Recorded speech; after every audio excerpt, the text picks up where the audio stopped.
Olá, como vai? O Viva Saúde desta semana está no ar para falar de um assunto que preocupa muita gente porque causa dores, cansaço e muitas vezes leva pacientes para a cama ou até mesmo para uma cadeira de rodas. Nosso tema de hoje é a osteoporose, uma doença que leva a uma deterioração óssea e, de modo geral, acomete mais de 70% dos idosos. É tão prevalente quanto a hipertensão arterial e o diabetes. Daí a importância da abordagem desse tema, que tem como principal consequência a fratura dos ossos.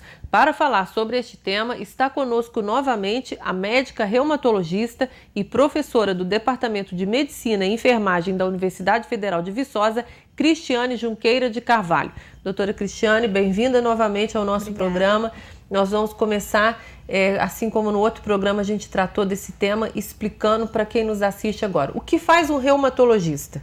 Então, Laí, o reumatologista, ele é um médico que trata das doenças osteomusculares, osteoarticulares e também das doenças do tecido conjuntivo. O que é isso, doenças do tecido conjuntivo? São doenças que acometem não só as articulações, os músculos, os ossos, mas também vários outros órgãos. O olho, o coração, o pulmão, os rins. Então, existem doenças como, por exemplo, o lúpus eritematoso sistêmico, né, que é uma doença sistêmica que acomete qualquer órgão.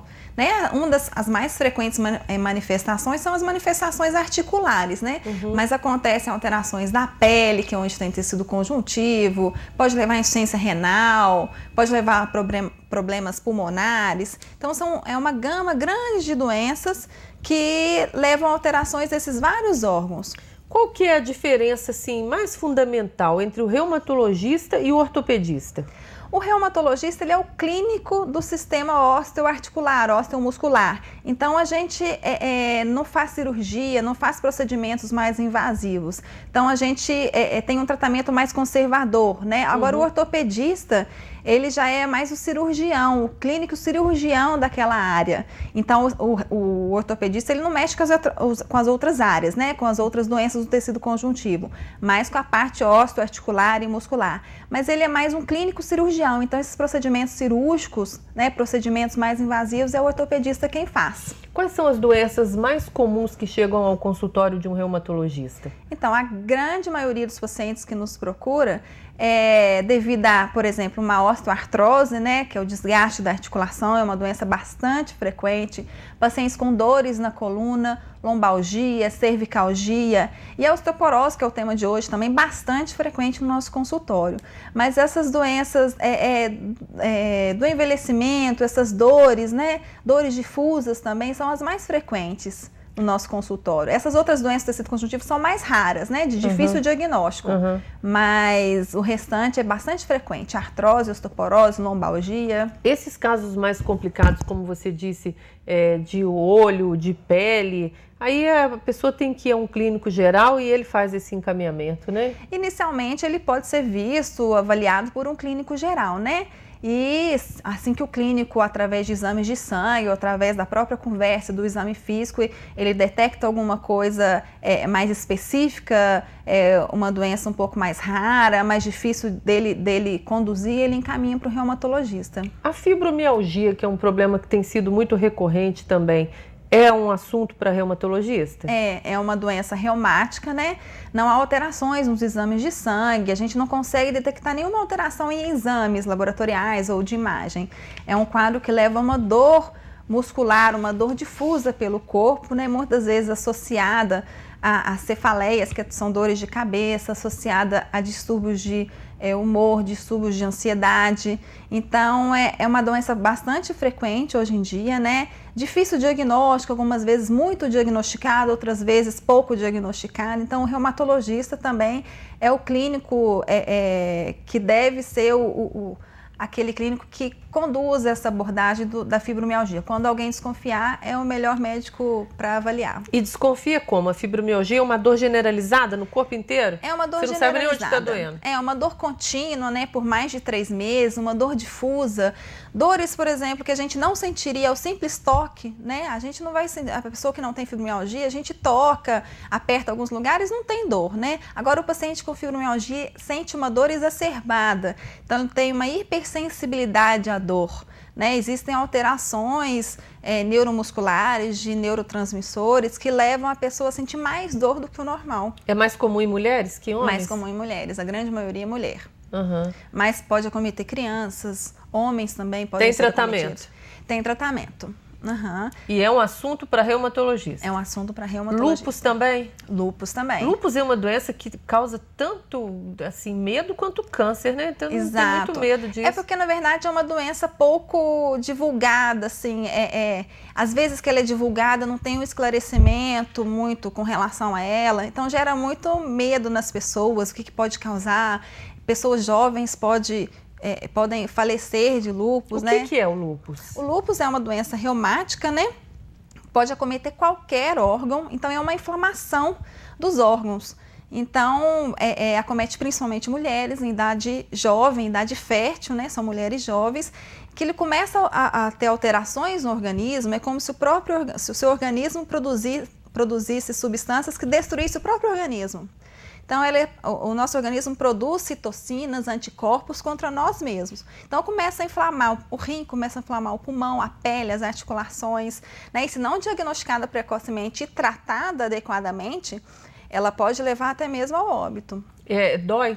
Dói o corpo todo também? Tem dor nas juntas, tem dores nas juntas. Não é uma dor tão generalizada quanto a fibromialgia, porque a fibromialgia ele só vai ter dor, né? Assim, a gente não vai conseguir detectar alteração nenhuma. Não tem alteração da função renal, do fígado, não tem nada na radiografia, nada. Agora no lúpus já tem outras alterações. A gente consegue detectar alterações nos exames de sangue. Que é uma inflamação. É uma inflamação.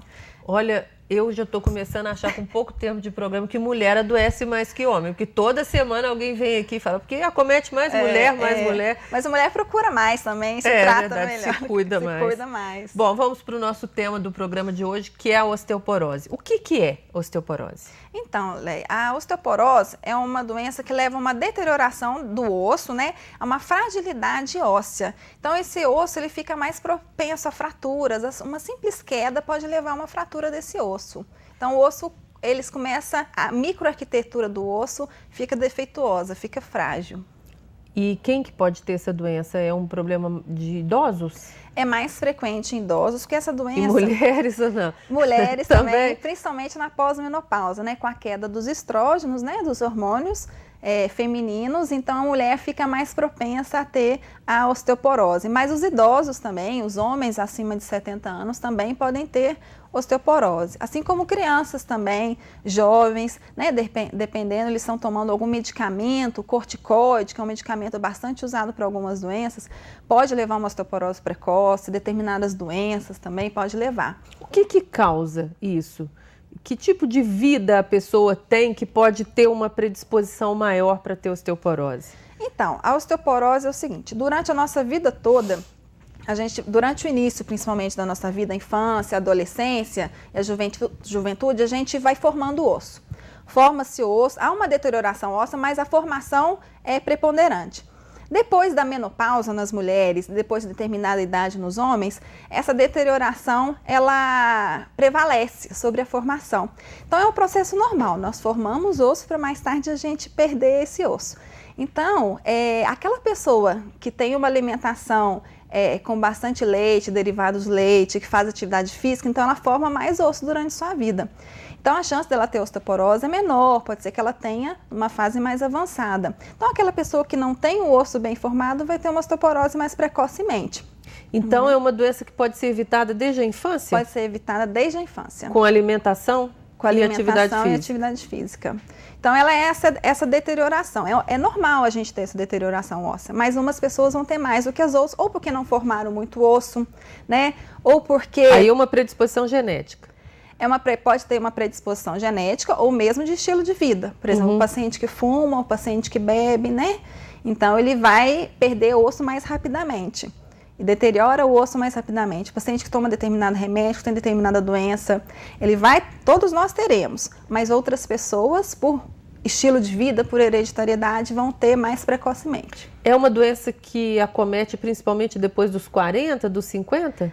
Nas mulheres após a menopausa, né? Então, por volta dos 50 anos aproximadamente, os homens acima dos 65, 70 anos.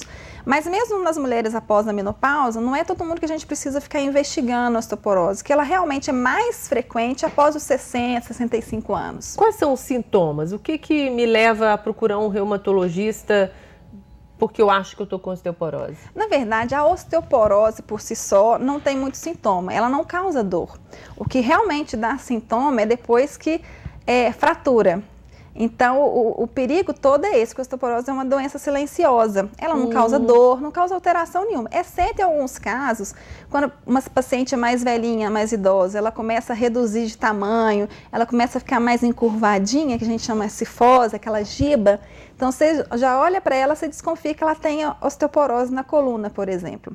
Mas tirando esses casos, né, que há essa deformidade, o paciente começa a reduzir muito de tamanho, ela é uma doença silenciosa. É diferente da artrite, da artrose que dói. Diferente. Então, muitas vezes o paciente não procura, não trata porque não dá sintoma. Mas aí quando dá é porque já fraturou o osso, é porque já é um quadro mais delicado. Então a pessoa começa a ter fratura sempre, assim? Na verdade ela tem qualquer fraturas... tombinho quebra. Exato. Então fraturas por baixo impacto, principalmente de coluna, de fêmur, de punho, são os principais focos de fratura. Então é importante a conscientização de que é necessário procurar um médico antes de que isso aconteça, né, para a gente investigar. Mas a gente vai falar então sobre prevenção e sobre esses cuidados no próximo bloco, porque o Viva Saúde faz agora um pequeno intervalo, mas volta já, não saia daí.